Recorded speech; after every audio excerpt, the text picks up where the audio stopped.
BJP के लोग कहते हैं कि जंतर मंतर या तंत्र चले जाओ, स्टेट नहीं मिलेगी। हाँ, अगर स्टेट नहीं मिलेगी तुम्हें दोबारा कुर्सी भी नहीं मिलेगी, इस बात को भी ध्यान में रखिए। ये देश किसी के बाप का नहीं है, यहाँ लोकतंत्र है, जमहूरियत है और इसका आईना तुमने देख लिया। लंगड़ी सरकार है, अगली बार उसके काबिल भी नहीं रहोगे, अपाहिज जितने हो जाओगे कि खड़े नहीं हो पाओगे। आपको लगता है कि बीजेपी सस्ते में जो है स्टेट वोट देगी? उन्होंने बच्चों का कत्ल किया, वो तो इस्तीफा नहीं ले पा रहे। मतलब एक गाय जिसके नाम पर इन्होंने राजनीति की, वही गाय पर जो है इतनी बड़ी टिप्पणी उनका चीफ मिनिस्टर करता है, उसे हटा नहीं पाते हैं। धर्म चाहे कुछ भी हो जाए लेकिन अपने बंदे को नहीं हटाएंगे। बीजेपी सस्ती राजनीति कर रही है, वो दिमाग के साथ खेल रही है। एक आम आदमी को हिंदू और मुस्लिम से लड़ाकर कुर्सी पे बैठ रही है। महाराजा हरि सिंह का सपना था कि जम्मू कश्मीर के लोग कभी भी उस मुफलसी की जिंदगी को ना देखें, इसलिए वो दफा 370 लाया। अब इस दफे को इन्होंने ऐसा बनाया कि ये मुसलमानों का है। मुसलमानों का नहीं है। जम्मू कश्मीर के लोग स्टेट हुड चाहते हैं, चाहे वो अपोजिशन के लोग हों, चाहे वो सरकार में बैठे लोग हों। अगर उमर साहब खड़े हो जाएंगे, वो अकेले भी खड़े हो जाए, वो करोड़ों के मुकाबले में खड़े हो। दिन का ये प्रोटेस्ट काफी नहीं है, काफी नहीं है। सोनम वांगचुक एक तरफ है, दूसरी तरफ हमारी सरकार है, उमर साहब है। उन्होंने भी, अवाम ने उनकी इज्जत रखी है। अब उनकी इज्जत वो उनको कब लौटाएंगे, बस ये उन्होंने खुद तय करना ही है। देखिए, ये दो पार्टियों का मामला नहीं है, जम्मू कश्मीर का मामला है। और ये अगर इस तरीके से उठ के निकल जाएंगे तो एक बेहुदा मजाक उस मैंडेट का होगा जिस अवाम ने इनको मैंडेट दिया। हमारे जम्मू कश्मीर के चीफ मिनिस्टर आए, कुछ समय बैठे और थोड़ी सी अपनी जो मांग है वो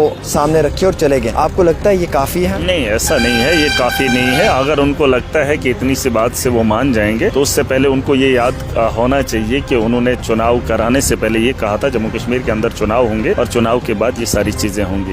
लेकिन वैसा तो उन्होंने किया नहीं, वो अपने वादे पे खड़ा नहीं उतरे। एलजी का शासन वहाँ पे चल रहा है, भाजपा को क्या फर्क पड़ता है? एक दिन में ये लोगों को दिखाने के लिए नहीं होना चाहिए। मुझे लगता है अभी तो शुरुआत है। उन्होंने भी कहा है, आज मैं उनका कोई स्टेटमेंट पढ़ रहा था, उन्होंने कहा ये तो शुरुआत है। मुझे लगता है उनको बैठना चाहिए। ये मजाक नहीं है, ये अंधभक्ति नहीं है। इतने लोग बेवकूफ और जाहिल नहीं है कि आपकी ये बात कहेंगे नहीं 370 के लिए महबूबा मुफ्ती लड़ेगी। ऐसा नहीं है, क्योंकि तुमने ये काम कर चुके हैं, ये कारनामा आप ही का है। हाँ, तो ये आप इसमें मत रहिए कि अब एनसी काम नहीं करेगी, एनसी फेल हो जाएगी, वो अपने वादे अपने मैनिफेस्टो पे खड़ा नहीं उतरेगी, फिर आवाम जो है पीडीपी को वोट देगी। ये तो गलती होगी। एक सीट मिल गई बाई इलेक्शन में, ऐसा नहीं है। अब जम्मू कश्मीर का मुस्तकबिल वहाँ का नौजवान खुद लिखेगा। अगर आज के दिन खत्म होगा फिर तो बेहुदा मजाक है और इस मजाक का जवाब आवाम अपनी ताकत से देगी। आज दिल्ली के अंदर जंतर मंतर पर नेशनल कॉन्फ्रेंस ने रियासत के दर्जे के लिए प्रोटेस्ट किया।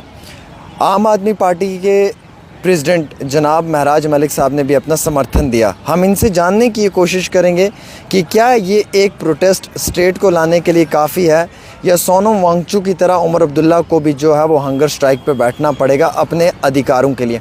बहुत बहुत शुक्रिया सर। आज पूरा दिन हम लोग जंतर मंतर पे रहे, काकरोच जनता पार्टी का बहुत हल्ला गुल्ला रहा, आपने भी देखा। उसी बीचों बीच हमारे जम्मू कश्मीर के चीफ मिनिस्टर आए, कुछ समय बैठे